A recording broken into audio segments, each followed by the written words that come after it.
បើស្ម័គ្រចិត្តឬមិនគ្រាប់អានឹងចូលបង្ខំពាក្យថាកតាបកិច្ចអត់មានទៅសុំធ្វើសតិអារម្មណ៍ចូលទេចុចឈ្មោះមក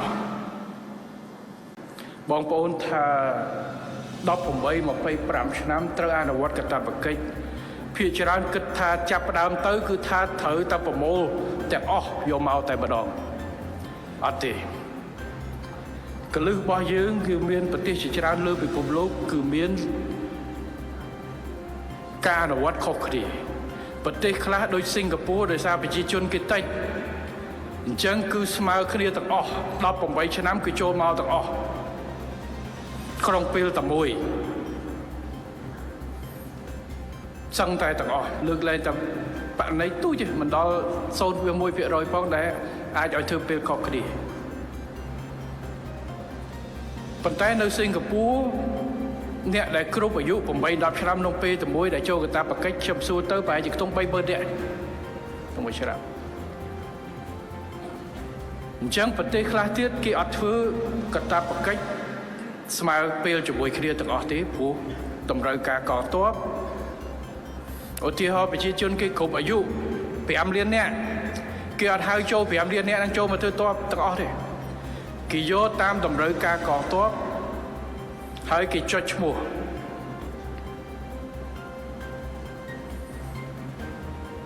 គេអាចចុចឈ្មោះតាមរយៈចាប់ឆ្នោតដូចនៅប្រទេសជិតខាងយើងនៅតែគេចាប់ឆ្នោតបើន័យថាប្រមាណអ្នកហ្នឹងឧទាហរណ៍អ្នកដែលមានចំឈ្មោះមាន1លាននាក់តែឆ្នាំហ្នឹងគេត្រូវការតែ 50000 នាក់ទេអញ្ចឹងគេមានតែហៅមកចាប់ឆ្នោតយកតែ 50000 នាក់អ្នកពីហ្នឹងរួចខ្លួនចាប់ឆ្នាំក្រោយមកចាប់ទៀតរហូតតតែអាយុផុតកតាបកិច្ចអញ្ចឹងសម្រាប់នៅកម្ពុជារបស់យើងគឺយើងយករូបមន្តទី2អញ្ចឹងកុំថា18-25 20ខ្ញុំកំពុងតែរៀនផងតិចទាញខ្ញុំទៅយ៉ាងម៉េចអត់ទេយើងមានតាមតម្រូវការនៃកងទ័ពរបស់យើងព្រោះបើយើងនិយាយ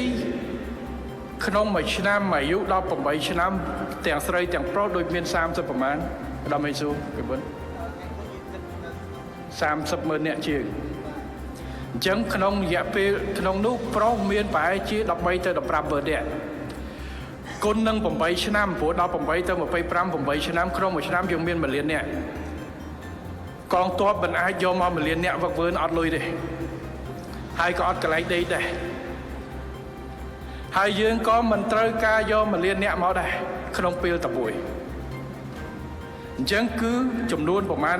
គឺអាស្រ័យទៅលើតម្រូវការកងទ័ពប្រចាំឆ្នាំឧទាហរណ៍30000នាក់50000នាក់100,000នាក់បាទនីតិវិធីឥឡូវកំពុងតែពិចារណាពិភាក្សាគ្នាគឺមានរូបមន្ត2រូបមន្តស្ម័គ្រចិត្តនិងរូបមន្តបង្ខំហេតុអីបានថាកតាបកិច្ចមានឲ្យស្ម័គ្រចិត្តហ្នឹងបានន័យថាអ្នកនឹងត្រូវតែបំពេញកតាបកិច្ចយោធាអ្នកខ្លះគាត់ថាខ្ញុំចង់ធ្វើឆ្នាំហ្នឹងឲ្យហើយខ្ញុំដាក់ពាក្យចង់ធ្វើឆ្នាំហ្នឹងអញ្ចឹងអតិភិបនៃការរើសយើងរើសអ្នកហ្នឹងកុំរំខានអ្នកផ្សេងដែលកំពុងតែជាប់ការងារតែក្នុង1លានអ្នកហ្នឹងដដែល